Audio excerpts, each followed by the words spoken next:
In late October, the U.S. announced new sanctions against Russia's main oil producers, Rosneft and Lukoil, with restrictions set to take effect on November 21. India, one of Moscow's biggest buyers, is now reviewing its oil contracts but hasn't fully stepped away from Russian crude.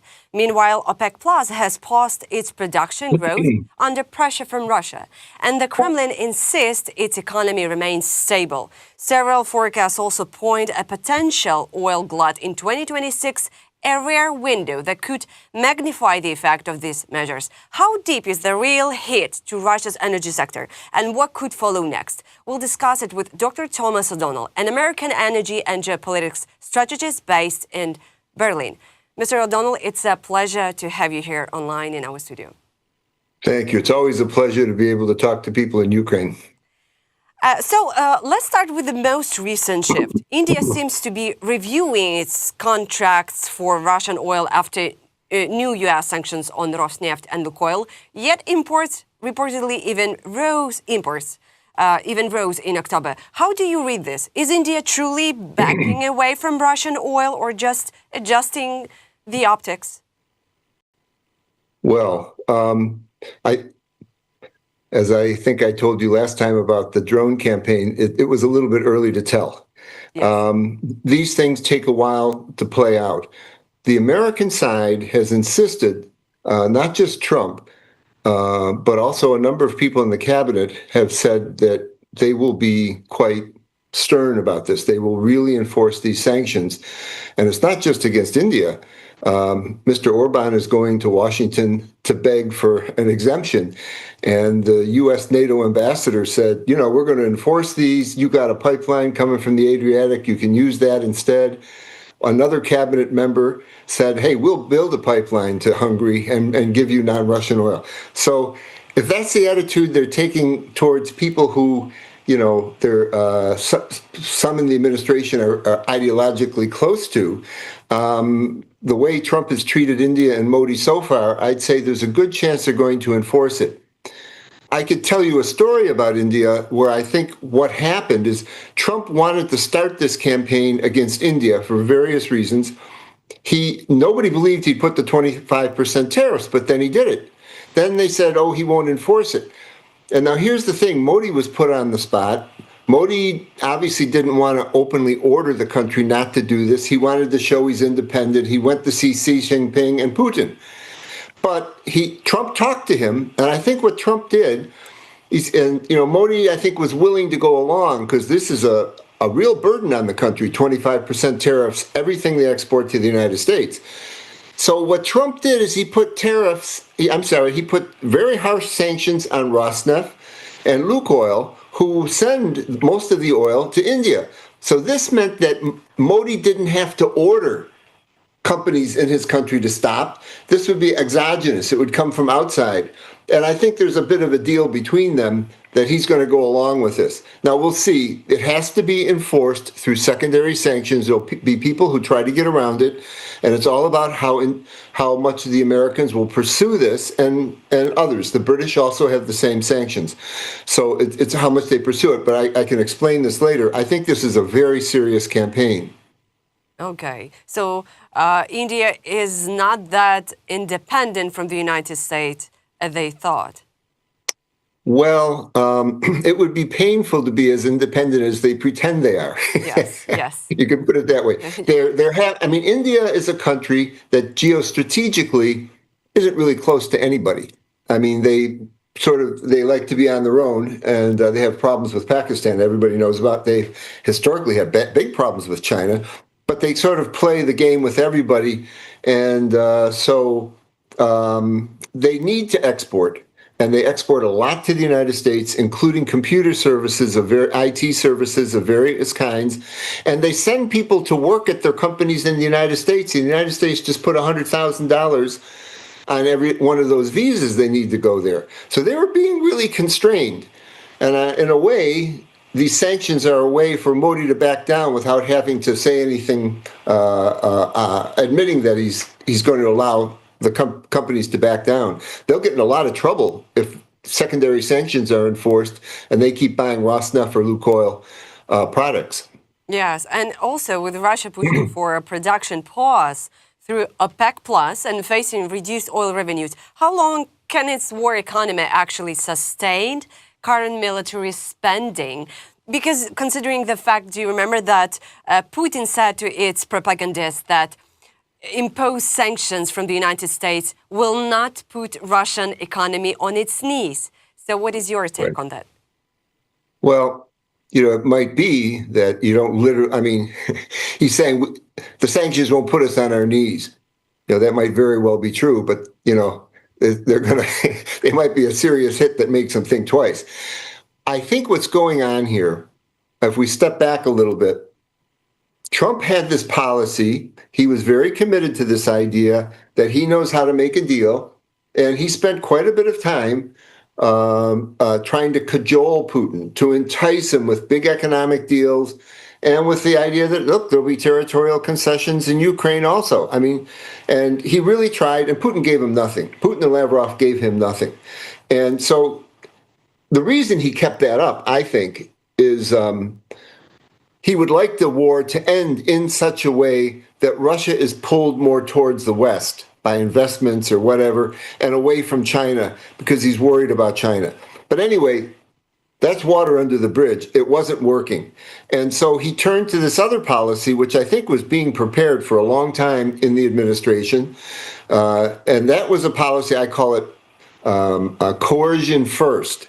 And so that's what they're doing. On the military front, they've changed their attitude and are giving a lot more military aid and assistance to Ukraine. But on the energy front, the way I understand this is a very comprehensive campaign to really destroy the Russian oil sector, to make it, I mean, you can't completely wipe it out, but it's to make it so that Russia isn't really a powerful petrostate anymore. So if this goes on too long, Putin may never recover the oil system. This is a fight on three fronts. Sanctions, but there's also military action in support of the sanctions that's coordinated with Ukraine and that Ukraine can carry out on its own also against ports and against refineries. And there's a third aspect, which is, I believe, that they've been working closely. Trump is very close to Saudi Arabia and the other Gulf states that are in OPEC. And since about April, certainly since May, but since April, they've been working together with him to put a lot more oil on the market to create conditions where it's about as good a conditions as you can get. There's a glut of oil. Everybody predicts it through next year. So if a lot of Russian oil is taken off market, there's oil to replace it. Well, yeah. Speaking about that, so do you think what will be the consequences of this glut of oil in the world? Well, you notice, if this would have happened almost any other time, that everybody, not everybody, but it was very widely felt, I'm talking for 20 years, whenever there was problems, or 30 years, whenever there was problems with Russia, you can't sanction Gazprom, and you can't sanction Rosneft and these companies, because they're such a big percentage of the world oil system. If you suddenly took that oil off the market, the prices would spike all over the world. Now, in a major war or confrontation between the superpowers or something, that might have happened, but that would be a very serious situation. But now they're doing it. And I mean, it's not only a matter that, it has to be done in order to ensure that Putin doesn't win in Ukraine. I mean, this has to be done. It's the major economic thing that can be done to Russia. It's a petrostate. But they've created conditions since April. I believe Trump has worked very closely with trying to convince the Saudis, the UAE, and others, look, Russia took your market. They took the market in India. They took the market in China. It was always a competition between Russia and Russia and the Gulf states, Russia and the Saudis mainly, for who China more took, and China would play them off against the other. But when Russia started dumping their oil not dumping, but selling it very cheaply there, when they're under the price cap, those countries lost most of their market in India and also in China, and they want it back. Secretary Doug Burgum of the Interior Secretary in the United States said the other day at a conference, look, what the president is doing is after he got off the phone with Modi, and Modi had told him, okay, we're going to go along with this, we're going to stop taking Russian oil. Burgum said he immediately picked up the phone and called the prince in Saudi Arabia and said, look, there's a market in India. Why don't you go ahead and take it? We're going to issue these sanctions. So this is, I think, a coordinated campaign that you can't only look at the sanctions. It's the sanctions plus military activity. The Ukrainians, we found out now, it's been revealed that all the drone strikes, the drone campaign against the refineries inside the country was with American intelligence support. It's very different than the first campaign like that. It was with American support. So that's part of destroying the petrostate that the Americans want to do. And the third thing is they're trying to work very closely with OPEC, the leader of which is Saudi, to get a lot of oil on the market so they can take the Russian oil off. So it's a three-pronged campaign. These are force multipliers. This is very serious, in my opinion. This is, it's a war. I mean, it's an oil war. I'd call it the oil war of 2025. Yes, I remember that. And actually, I was listening that conference you mentioned. Is it easy to repair that oil refinery that Ukrainian army are hitting in Russia? I don't know. Maybe it's kind of a naive question, but I still don't understand how easy it is to repair them. How quick it's possible. Yeah. It's how should I say this? It's like sort of if you know the game Go, one side makes an advance and the other side, learns a way to sort of mitigate it. The other side learns. So it's that kind of a contest, that kind of a battle. Ukraine has proven that they can produce a large number of drones and maintain this. The question was, when they started doing this a few months ago, 2 or 3 months ago, did Ukraine have enough drones, enough intelligence? Well, it turns out the Americans are helping with that, to maintain this level.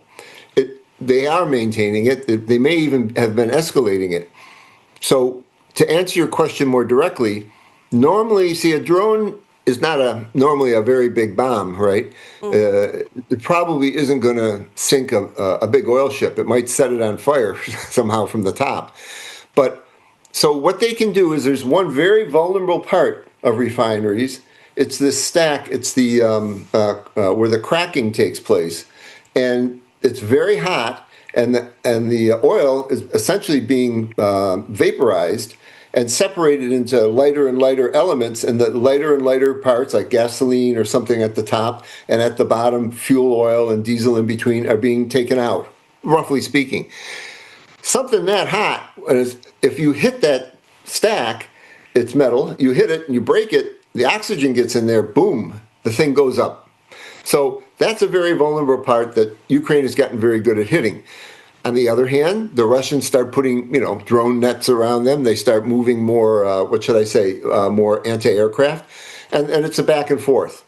And but for Russia, they have to have enough spare parts. They have to bring it from other refineries or have them on hand. And they are repairing them. So it depends on what Ukraine is trying to achieve. If you're trying to completely close down the inside of Russia, it's vast. There's a huge number of these. You're not going to do it. But they're going after certain ones that have to do with certain regions that might not be well supplied in the first place, might supply the war directly, and also might supply the capital, which will bring home to the Russian people what's going on, interfere with war production. So the answer to your question, it's very effective. It's not going to completely shut down Russia, but look, they not only export to make money for the war, they not only export oil, they have always exported lots of surplus, you could say, gasoline and diesel and some other things that are even higher priced. And now the minister in Russia, the energy minister, has had to order that diesel cannot be sold outside the country by the producer. Somebody can buy it and sell it, but otherwise it can't be exported. And the same thing with gasoline is always a problem in Russia. And So that's cutting down a lot of money. Turkey's taking a lot less of that product. They were probably the main taker of it. So that's also hurting. So I see this as part of an overall war on Russian energy to take down the petrostate, to force it to not function as a petrostate that supports wars and aggression. Yeah, Turkey is in the top three list of the most, consumers of Russian oil products after China and India. But just to clarify, Mr. O'Donnell, so how long will it take to repair that pipeline you said if Ukrainian army will hit it in Russia? So it's going to be week, it's going to be 2 weeks, it's going to be 3 days. Yeah, that could very well be. I mean, it could be cases, if you can hit one that goes under a lake, that's great. It's harder to repair. Okay. But yes, a lot of these can be repaired on land fairly quickly. But drones are cheap. Drones are cheap. You hit the pipeline in 2 or 3 places, you start to overwhelm them. It's sort of this, they call it whack-a-mole. It's a contest on both sides to see who can maintain it. And all I could say is Ukraine's doing very well. They're having good results, and they're maintaining it. If they slowed down for a week or so, a whole lot of the refineries would be back online. That's absolutely true. So you have to maintain it. You have to maintain it, and you're distracting and eroding them, causing troubles in factories, causing troubles with transportation. Trains need diesel. They caused a lot of trouble with the harvest. They had problems in that region in the south of Russia to begin with, and then they had problems with diesel for the harvest. And so, this is very effective. You're hurting it, but at the same time, the Americans want to stop the export of all products. And at the same time, I said this a long time ago, if the Americans decide to give up the price cap and instead actually block the oil, in a certain sense, it doesn't matter how perfectly successful the sanctions are, because in tandem, the Ukrainian military can hit those same ports and put the ports out like they just hit the port of Tupea, I believe it's pronounced. Yes. And, you put the port out of commission for a day or some days. If it's a Russian ship going to pick up the oil, maybe it'll be ordered. But a foreign ship now is going to have somebody who owns something they're renting to the Russians, they're going to think twice. Their ship will be hit maybe. So it's the force multiplier. It's the two things together. It's the sanctions plus the military campaign, which I'm watching very closely to see if it escalates on the ports in the way it did against the refineries inside. So they'll be hit from all sides. And meanwhile, the world isn't suffering high prices, which is quite interesting, because the Saudis and others, the Americans also have put Americans this last month had the highest production of oil and gas in history. The Russians will say, "Oh, they're laying off people." Yeah, they lay off people, and they get more efficient actually with their methods. So they lay off people, but there's a market. The glut of oil, and so this is a very good situation. 3-sided sort of war on Russian oil. Wow, that's interesting. And in my view. And how effective are Russia's sanctions evasion routes through India, China, Malaysia, or even the Greek shipping network? Does the West really have the tools to stop these gray flows? Yeah. Yes, I think they do. So, for example, the price cap, of course, myself and a lot of people in the oil sector opposed it from the beginning, saying it just can't be successful. There's too many ways around it. The whole idea was to allow Russia to sell all the oil they want to and all the oil products they want to, just limit the price. And with a lot of hubris, it was said, well, Europe and Britain control almost all the insurance. And so if they sell it any higher, we can hit them through the insurance companies. Of course, they have this dark fleet. They bought up hundreds of old ships and so forth. But you're right. The problem is the price of oil started getting low, and it was actually legal for Europeans at certain times to take oil. Now, the Greeks the Greeks have a lot of shipping. On one hand, I believe there were companies that were going around and helping with the dark fleet and so forth, and with tricks and so forth. But Other ones would say, look, the price fell below the price cap. It's legal. That's all gone.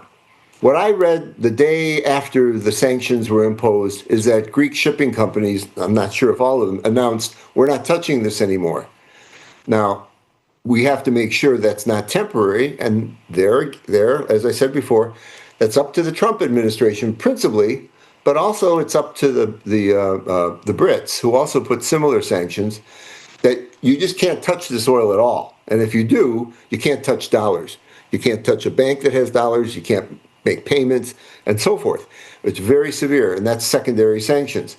And so let's see if they do it. My theory is this is very deeply supported, not only in the Republican side, but also on the Democratic side in Congress, very deeply. The Senate has been pushing Trump to do this publicly since the June 3rd, when they introduced a bill. They called bone-breaking sanctions on Russia and Russian oil. So it's a matter of enforcement with these force multipliers.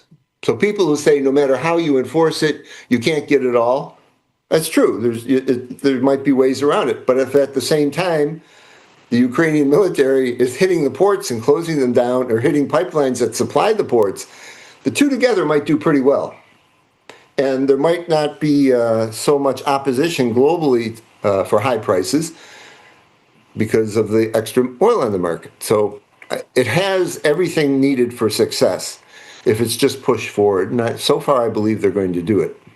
Yeah, well, Mr. O'Donnell, about the Greece, I don't know, because, my colleague and my good friend, Kyiv Robertson, he's an Irish-British journalist, and he just made his own investigation on the Greek island Lesbos.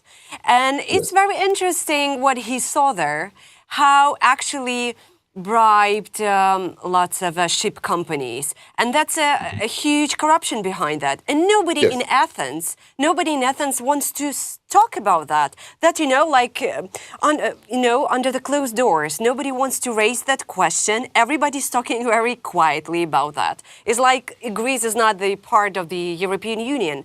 That's ironically very sad.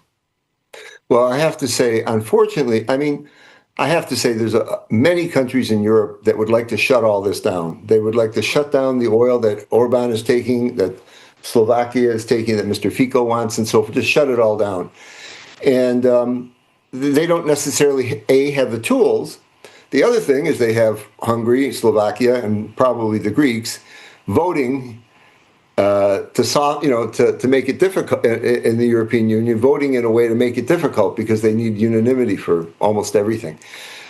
So the American administration has stepped in and done something that the Europeans aren't capable of doing. They directly sanction all of this. So now you're absolutely right about this corruption. Now it's a matter of how they go after it. They have the tools to go after it if they want to. And let's see, Orban for example, has been saying, oh, no, Trump will give me an exemption, and he's going to the White House to ask for it. Maybe if he promises within so many months to stop it or something, a transition, maybe Trump will. But his people, cabinet level and also diplomats, the representative to NATO, made very clear, we're not into exemptions for this. For this case, we would rather build a pipeline to Hungary, and I think they're serious about this. So they have the tools if they put the effort in, and the Brits have the tools also. Yeah, and Mr. Donald, just to sum up the previous issue with the oil glut. So if the glut materializes, does it lower the risk of a price shock for the European Union, or not necessarily? No, absolutely. It lowers the shock for the whole world. If you go back to the beginning of the year, OPEC and OPEC Plus together were holding about 6 million barrels of production offline a day. Okay, you can quibble about the number, right? But about 6 million barrels in order to try to keep the price up. And then around April, now Trump had made it very clear he wanted them to put oil on the market. He wanted to get the price down. Now, he wants to get the price down because he doesn't want inflation in the U.S. That wasn't so effective on inflation, but inflation is doing okay in the U.S. But he really insisted he wanted low prices. And in April, they actually started doing this. And then he went in May to the Gulf states and visited, and it was a veritable sort of love fest, and talking about how closely they'd work together in the oil sector and so forth. So the Saudis have their own reasons for putting this oil back on the market.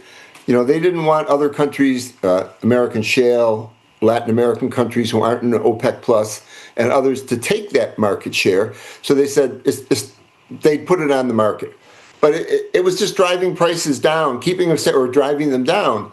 And now it's clear. I suspected all along that if the Americans want to do this, they should get the Saudis to prepare ahead of time, put extra oil on the market so that when it hits the Russian oil, there won't be a big price spike and a lot of opposition in some countries.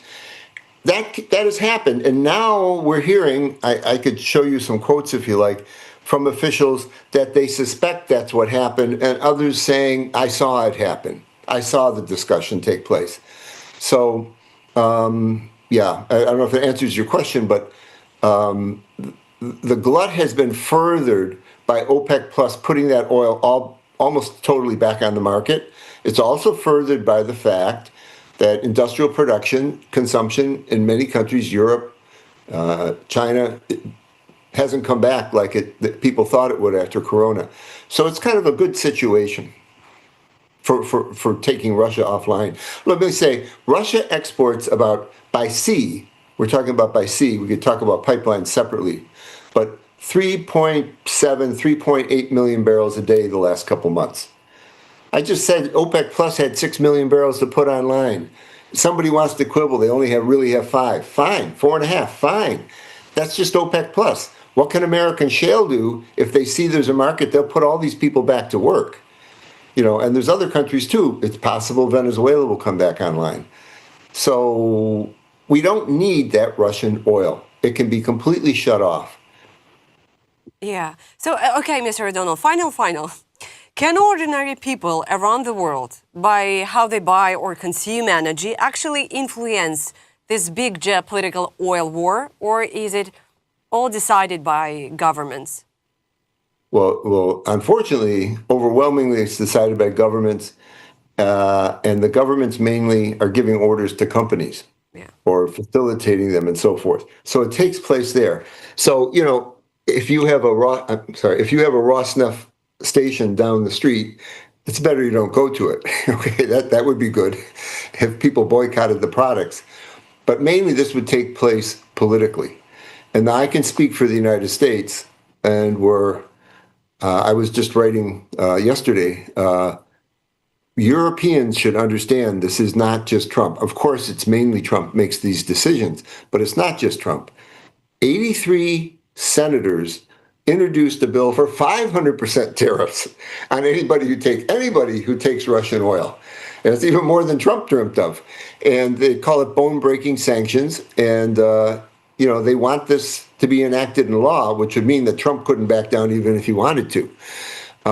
So that's overwhelming. As Democrats and Republicans, the Senate Foreign Relations Committee voted the other day three things unanimously to advance a new Russian sanctions, which included seizing all the Russian assets that are frozen and insisting that Europe do that.